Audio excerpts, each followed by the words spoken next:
when people click on your videos, are they watching more than a couple seconds?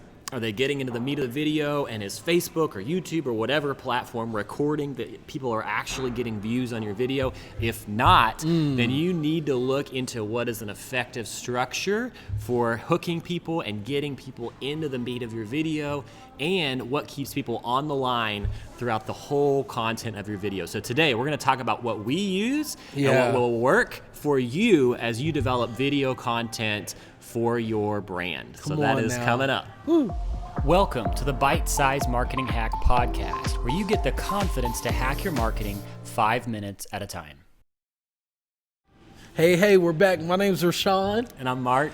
And today, guys, we're going to talk about something that is near and dear to my heart. I've struggled so many times with trying to get the right structure for a video. You know, when producing a video, what's most effective? Because there's some times where I would do a video and I would sort of feel like I tanked it because... Dude, I had no type of structure to really run with. You know, one video would be this way, one video would be that way, one video does well, one video tanks. And I want to know just something that works every time. Like, how am I meeting the needs of people that are listening so they can have the most value when they walk away from the video? So let's talk about that. So even today with how we're doing this video, we're showing you as we do it, but we're gonna unpack what you're experiencing as you watch this video in the structure from the first moment you hit play or you tuned in live to the end, as we say, see ya, and we have our outro. So we're going to unpack all of that today. So this was a great idea that you had to help with this, because I know that there's a lot of people who have these questions of how do I do this effectively? So true. I think for years I was creating video content and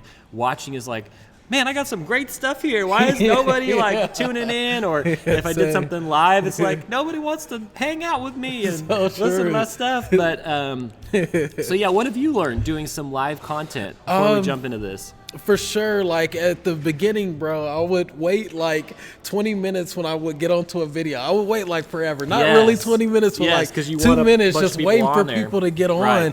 And meanwhile, people are in and out, In-N-Out Burger. Is this guy going to talk? But it wasn't until I met this wise man named Mark, one of them, and then several others that told me the importance of having a hook. You know, for instance, if I'm talking about the problems of Facebook, I'm going to say, why are so many people hooked on Facebook? That would be how I start the video. No, I'm just playing, but But I think with that too, I think sometimes I see that a lot with live video where people will wait. But it might work well for some of your live viewers, but then after it goes into post-production mode and it's sitting there on Facebook, people are tuned in. They're like, it takes 10 minutes before he gets into anything. So true. And so you gotta create your content with your viewers in mind who will watch this after it goes live as well. Very much. So let's talk about the structure. So simply, even watching this video, we started with a hook. And the hook is a short way of encapsulating the pain point or the problem that we are going to address and help resolve for you, the viewer. And so it does exactly, hopefully, if you're still watching right now, it does exactly that. It hooks you and keeps you on the line so that through our intro time, and then as we begin to get into the video, you're in there for the meat of what we're going to communicate in this video. Yes. And that works a lot, even with, say, for instance, I'm walking in the store and someone comes up and they give me say, for instance, Cox Cable. I went over there the other day and there was someone to meet me at the door right away to, they have this certain thing they do, and it just, in a way, hooks me. I'm on the line now to figure out, what's the next step. It's the same way with a video. You want to hook people. You want to hook people. You want to keep them coming. And the best way to do that is by addressing the main problem that they might want resolved, and then they're going to stick around to find the solution. So true. Hook them, and then intro. And I think we watched so many sitcoms back in the day where people would start with the intro, and then after that stick around for the show. You don't want to do that because you don't want to assume that people are going to want to see your fancy intro before they get into the content. People are clicking away within a few seconds if you haven't hooked them and gotten them on the line. So true. Hook them, but then you still can have an intro, and that can help to kind of frame what your podcast, what your video, what your content is all about. but don't put it up front. Put it after you've already hooked them. And I love that as we transition into the intro, I think about, when I sort of speak at a speaking engagement, the intro is going to be a bit different than it will be like, speaking somewhere, right? I know you do speaking as well, Mark, and when you're on Facebook, you got to remember, one, that new people are going to show up in your lives every time, and you want to make sure you share your name, solidify who you are as maybe an authority, or lightly, not telling them everything and all this that you've done, but more on a personal level where they know who you are is more important, than all that extra stuff what you will probably hear in it. Introduction somewhere else speaking or something. So then from there, you want to jump into a quick summary of what you'll talk about, and even connect relationally and tell a quick funny story, or just some way that like makes people feel welcome. True. But you want to also just hit on like, hey, here's what we'll be talking about in this video, that people again are reminded, okay, I want to stick around and find out how they're going to resolve this issue or this challenge. So true. So, and moving on to points. Next is points. After you talk about what you're going to talk about, get right into the points. But when you're going through the points, stay really focused on the points, especially if it's a live video. You don't want to bounce back in and out. You really want to deliver that content strong and bring a lot of value as much as you can before you jump off and make them distracted by everything else outside of that. You want to bring those points strong. That's it.